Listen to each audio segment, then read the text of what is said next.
Closing day can be one of the most stressful days for anybody purchasing a home or trying to help them get the job done. This is your host, Ron Wojciechowski, for the Black Hole of Real Estate.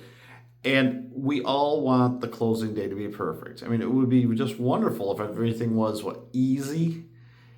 And recently, and this is a real life experience, and I want to tell you about it. We had a couple that were purchasing a home in Florida, and they were coming from different areas, and they were supposed to close on a Thursday. And as life happens, things go a little sideways, and then they change.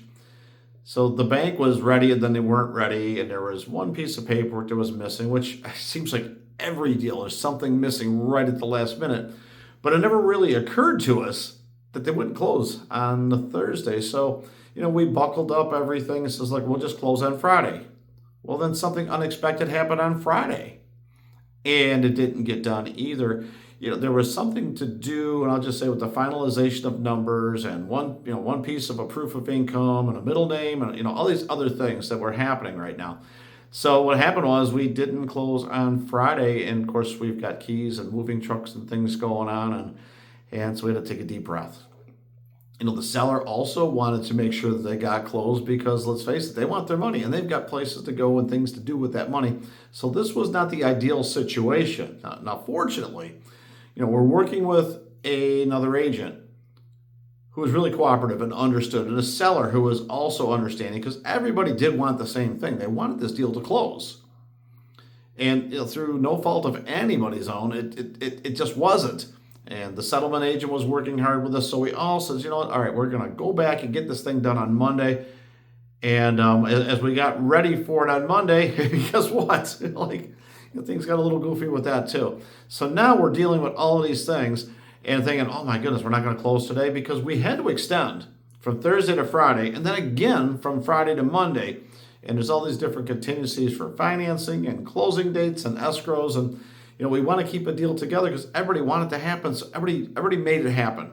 But now it's Monday, and the closing package hasn't quite made it. There was a power of attorney involved at this point. We're waiting for something to come back from overnight shipping. And we're waiting and waiting and waiting and getting a package, and it finally arrives. And the final walkthrough, I was able to help out the buyer by doing it for them. They had something going on physically where they weren't able to get up there. There was a lot of pain. There was an injury involved, so they couldn't get there.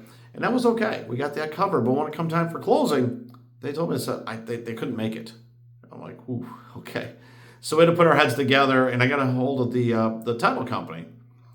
And I said, listen, is there a notary that can actually go to the buyer and get this signed? And mind you, I'm an hour from where that person lives and a half an hour from the title company, because it was a property way north of here. So through a little trial and error, they actually got somebody to go to the house and get the paperwork signed. And the wires being sent from two different areas happened to hit during this time. And then the final piece of the puzzle was the bank also had to approve all the paperwork and all the signatures to fund the loan. And I got to be honest with you, we were on pins and needles because it's the end of the day by now. And it finally, it had to be a little after 4 o'clock. And we're bumping up against yet another deadline because this contract ends. The loan lock ends. I mean, it has to close today. And somehow it all happened and got done. And it's just a lesson in perseverance. When I was told 20 minutes before closing, I just can't do it. I can't get there. I'm like, okay, what can we do next? And if you use your resources and you work with people and really good people, then there is a way to get things done. So if anybody should take a victory lap, I think it's everybody should take one, because everybody worked together to make this deal happen. There wasn't one hero. Everyone was the hero. And that's what I want you to hear about, is when you choose the right agent, and there's more than one good agent out there, and you work with the right people and banks and title companies, and everybody is aiming for that same goal, good things can happen. So there's a happy ending for everybody on a closing that probably should have been easy. Turns out it wasn't, and it's not unlike many things we go through these days. If you got questions about crazy closings or what to do next when things go wrong, definitely drop us a line. We're happy to help. This is Ron Wojciechowski for the Black Hole of Real Estate.